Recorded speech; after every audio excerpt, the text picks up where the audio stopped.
Bonjour à toi, bienvenue dans Une cuillère de maths. Aujourd'hui, je te propose de résoudre deux petits exercices de factorisation dans le domaine du calcul littéral.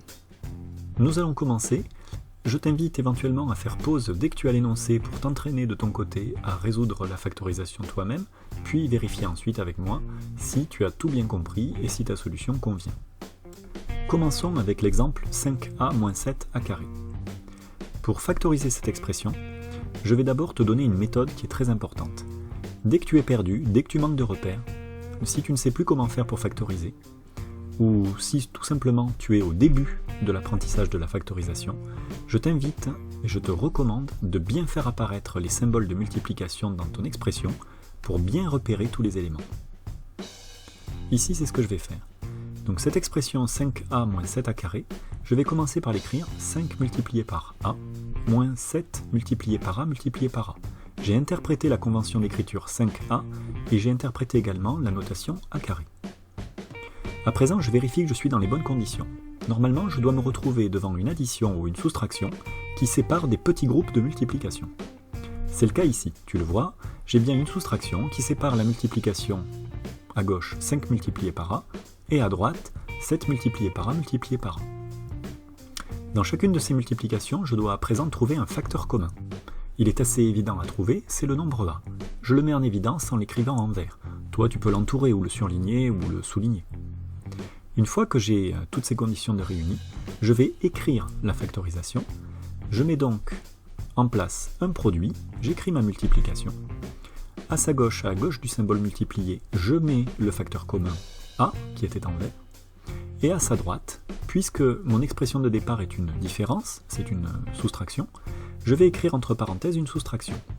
Et de part et d'autre du symbole moins, je vais faire figurer les facteurs que je n'ai pas mis en évidence, que je n'ai pas écrit en vert, pour le premier groupe de multiplication et pour le deuxième.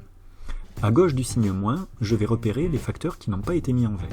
Il s'agit simplement du nombre 5, je l'écris. Puis, à droite du signe moins, je fais apparaître les facteurs qui n'ont pas été mis en vert, qui ne sont pas facteurs communs, et j'ai ici les facteurs 7 et a. J'écris donc 7 multiplié par a. Et j'obtiens ainsi ma solution, a multiplié par 5 moins 7 multiplié par a, et si je veux l'écrire proprement en utilisant les conventions d'écriture, j'obtiens même a facteur de 5 moins 7a. Traitons un deuxième exemple. Je te propose l'expression 9a plus 36. Dans cette expression, je vais faire exactement comme je te l'ai conseillé tout à l'heure, je vais bien faire apparaître tous les symboles de multiplication pour vérifier que je suis dans de bonnes conditions pour factoriser. J'écris donc 9 multiplié par a pour traduire l'expression 9a, plus 36. Et là, je me retrouve dans une situation qui est problématique. Pourquoi ? Parce que j'identifie bien que je suis dans une expression qui est une somme, la dernière opération prioritaire est bien une addition, mais normalement, pour pouvoir factoriser, il faudrait que cette addition sépare l'écriture en deux groupes de multiplication. Or, à gauche de l'addition, j'ai bien la multiplication 9 multiplié par a, mais à sa droite, j'ai 36, qui n'est pas une multiplication. Donc si je veux pouvoir factoriser, je dois absolument me débrouiller pour écrire 36 comme une multiplication. Et si possible, puisqu'on essaye de voir un petit peu plus loin que le bout de notre nez, il faut que j'écrive une multiplication dans laquelle j'ai un nombre en commun avec la multiplication de gauche, 9 multiplié par a.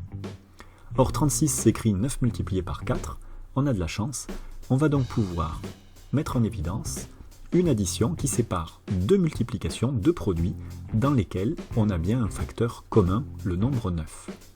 On est donc dans de bonnes conditions, on va pouvoir écrire notre factorisation.